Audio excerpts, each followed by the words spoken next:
Assalamualaikum warahmatullahi wabarakatuh. Alhamdulillah, bersyukur pada Allah Subhanahu Wa Taala.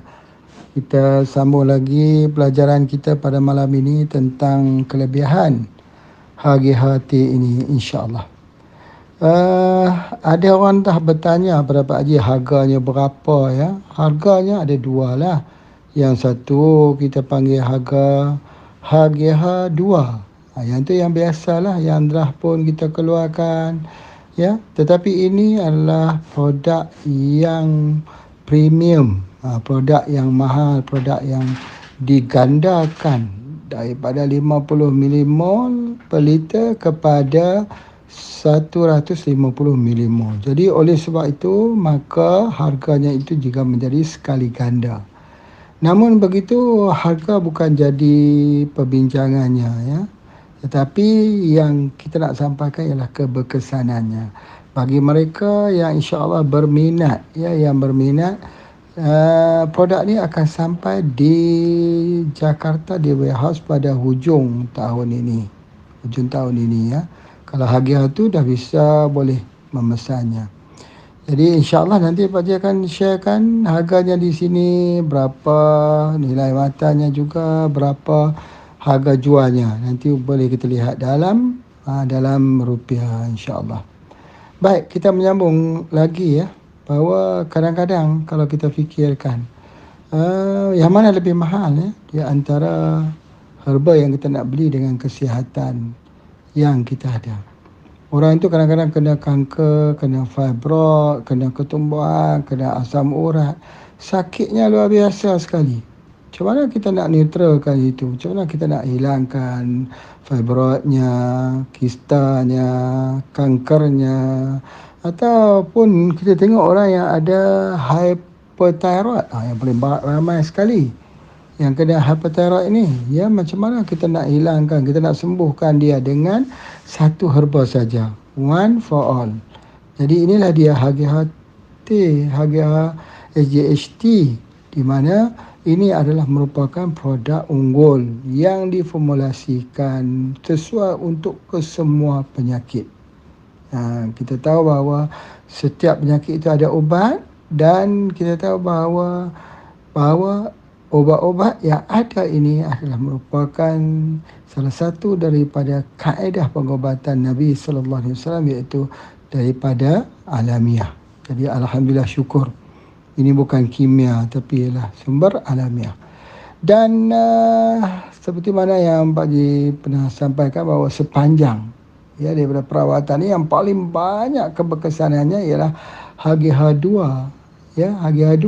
Tetapi ini dipotensikan jauh lebih tinggi daripada harga 2. Malah ini adalah digunakan untuk keseluruhannya.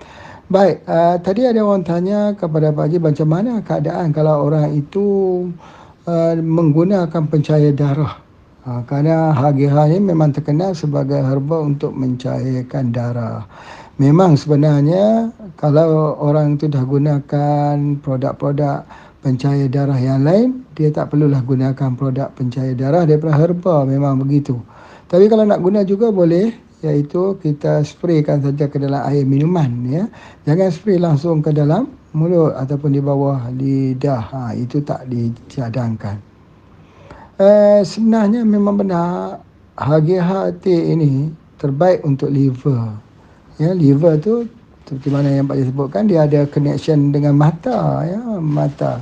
Kalau kita katakan mata itu kuning, berartinya ada masalah kat liver.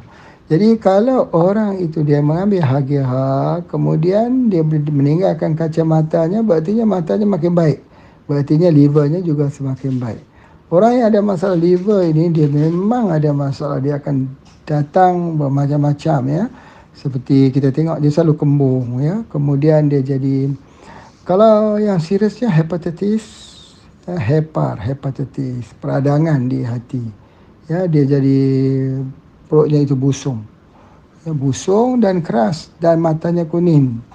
Jadi itu macam mana caranya? Iaitu kita kena cari herba-herba yang boleh efek, boleh bagi kesan kepada liver. Itulah dia HGHT ini. HGHT ini yang sangat-sangat berkesan. Begitu juga dengan orang yang ada fatty liver, orang yang gemuk ya. obesity. Kenapa ya? Sebab apa? Sebab ada lemak di livernya itu. Ya, lemak ya, hati yang berlemak. Itu di antaranya. Jadi sebab itu kecenderungan ya, bila usia kita bertambah, kecenderungannya ialah ya, tubuh akan mula menyimpan lemak, ya, mula pembakaran lemak itu kurang, khususnya di bahagian perut. Ya, kita tengok selalunya dia ada selulit, ya, ada perut itu dia jadi buncit, ya, jadi buncit. Jadi oleh sebab itulah maka kita perlu mengambil hati-hati ini, kerana dia juga adalah paling bagus untuk menurunkan berat badan. Nanti tengoklah masa 1 minggu. Kadang-kadang boleh turun sampai 1 kilo 1 minggu. Boleh kita lihat nanti. Ya, dia akan suppress kita punya appetite. Selera makan itu. Menyebabkan kita makan tak boleh makan banyak. Sebab apa ya? Sebab pada ketika itu ya, dia akan menghasilkan apa dipanggil coenzyme Q10 ya, yang mana dia akan memberikan isyarat apa bukan coenzyme Q10 tetapi coenzyme A ya, dia akan bagikan isyarat di otak, isyarat kenyang. Jadi oleh sebab itu banyaklah kelebihan yang ada pada hari-hari ini. Dia menguruskan badan, dan nanti kita akan tulis testimoni yang banyak sekali ya, testimoni yang kita bagi. Tapi yang paling penting sekali, dia juga adalah untuk hormon, untuk stres, untuk orang anxiety ya, atau orang yang tak gembira, orang yang susah tidur pada waktu malam, insomnia, payah tidur sungguh pada waktu malam. Itulah sebenarnya punca penyakitnya. Bila susah tidur tu, memang banyak penyakit lain yang akan mendatang. Jadi kalau orang itu sangat serius ya, dia tak tidur dalam beberapa bulan, dia tak tidur, bila dia semprotkan dengan hari ini, dia akan mengantuk. Mengantuk. Pastikan waktu malam itu yang paling penting sekali, penggunaan hadiah ni adalah waktu malam sebelum dia tidur. Jadinya begitu. Jadi kalau orang itu memandu, tak dicadangkan menggunakan hadiah ini kalau memandu, takut dia mengantuk. Jadi itu adalah sebahagian daripada kelebihannya. Namun begitu, ada kurang lebih dalam 60 lebih kelebihannya yang akan perincikan satu persatu ya untuk peringkat awal ini. InsyaAllah itulah sedikit tentang HGH, insyaAllah.